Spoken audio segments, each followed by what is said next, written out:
How to use Snapchat heat map layer. To use the Snapchat heat map layer, first of all, launch the Snapchat application on your device.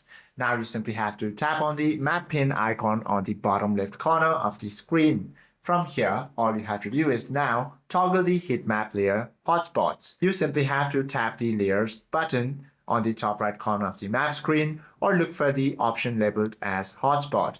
Once you find it, you simply have to turn it on and you'll find all this color and its intensities.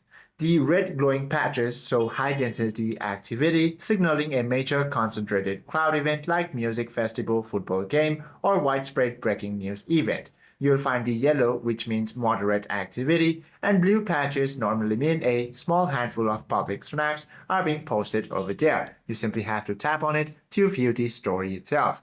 Hope this video helps you out a lot. If you have any questions or queries, do comment down below.